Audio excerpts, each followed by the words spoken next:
यहां कितने लोग ऐसे बैठे हैं कि जिनको ये लगता है कि आसाराम बापू को फंसाया गया, वो हाथ उठाएं। जिनको लगता है आसाराम बापू फंसाए गए हैं, वो लोग हाथ उठाएं। हमारी बात नहीं समझ में आ रही क्या?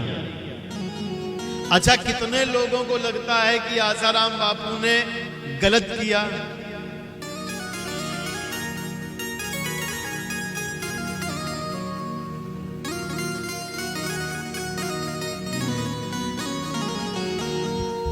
देखिए, हम आसाराम बापू जी के शिष्य नहीं हैं,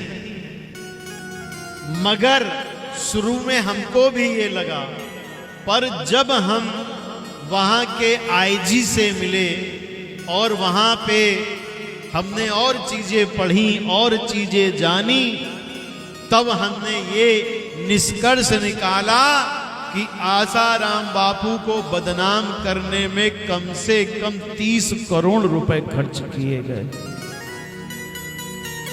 जिस लड़की ने आरोप लगाया डॉक्टरी में सब निगेटिव था, कुछ भी पॉजिटिव नहीं था। आसाराम बापू ईसाई मिशनरीज के खिलाफ लड़ते रहे और हम हिंदू इतने मूर्ख हैं कि हम तो ये सोचते हैं टीवी में जो कह दिया वो सच है। अच्छा, तुम लोग बताओ, तुम्हारे पिता की उम्र 65 साल है, तुम्हारे सगे बाप की उम्र 65 साल है, तो क्या तुम ये सपने में भी सोच सकते हो कि तुम्हारे 65 साल के पिताजी बलात्कार करेंगे? क्योंकि उस समय सिर्फ आसाराम ही ऐसे थे जो सनातन धर्म को इतनी तेजी से प्रचार करके बढ़ा रहे थे, जिससे झारखंड के जो आदिवासी इलाकों में धर्मांतरण करा दिया गया था, चमत्कार के नाम पर, चंगई सभाओं के नाम पर, और उन्होंने कम से कम 15 से 10 लाख लोगों को वापस हिंदू धर्म पे लाए थे। बस ये चीज ईसाई मिशनरीज की को पसंद नहीं आई और उन्होंने, आज देखिए कि जो लोग ब्लेम लगाते हैं पहले कम पैसे वाले होते हैं और ब्लेम लगाने के बाद अरब खरबपति हो जाते हैं। इतना पैसा कहां से आ जाता है? टीवी भी चलने लगती है, मीडिया भी बिकने लगती है, सब कुछ होता है और हिंदू सोचता है। अच्छा, आप दिल से बताइए, मैं कह रहा हूं मेरे पिताजी 65 साल के हैं, 80 साल के हैं, वो तो बलात्कार नहीं कर सकते।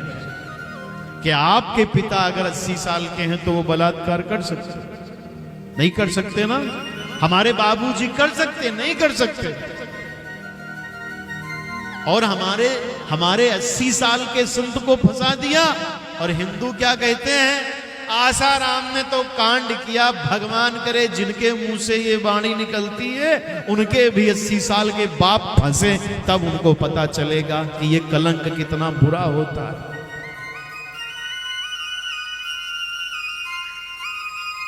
तो मैं आप हिंदुओं से कह रहा हूं, अभी केरल में एक पादरी के ऊपर 5 ननों ने आरोप लगाया और वो पादरी सिर्फ 40-45 साल का है।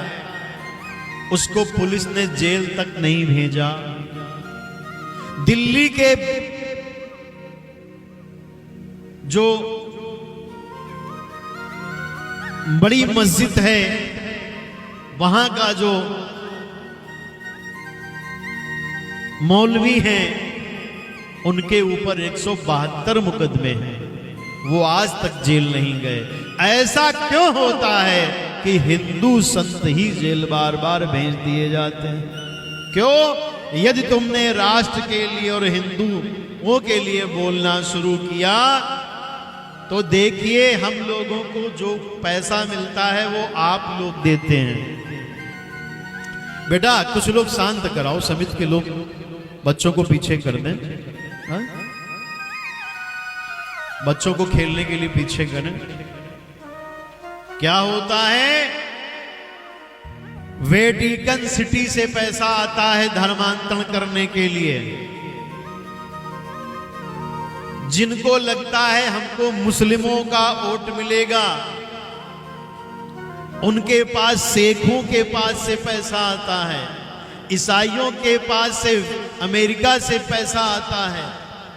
हम लोगों के पास क्या पैसा आता है? आप लोग देते हो तो आता है। और हमारे काशी विश्वनाथ मंदिर में सरकार ने 350 रुपए की टिकट ऊपर से लगा दी है। सरकार साल में 1 लाख करोड़ रुपया हिंदुओं के मंदिर से कमाती है, मगर हमारे जैसे आचार्यों को, ये जो बालक बैठे हैं जो बीएचयू में पढ़ते हैं, ये जब शास्त्री बन के निकलेंगे ना तो इनको कोई सरकार पैसा नहीं देती। मगर आपके मस्जिद में जो मौलवी हैं उनको 17,000 रुपया महीना कांग्रेस के पीरियड में ये कानून बना दिया कि मौलवियों को तनख्वाह मिलेगी। मौलवियों को इस हिंदुस्तान में 17,000 रुपए तनख्वाह मिलती है, मगर किसी भी मंदिर के किसी भी पंडित को कोई सरकारी नौकरी, कोई सरकारी पैसा नहीं मिलता। अगर मिलता है तो आप लोग जो चढ़ाते हैं बस वही मिलता है, वही।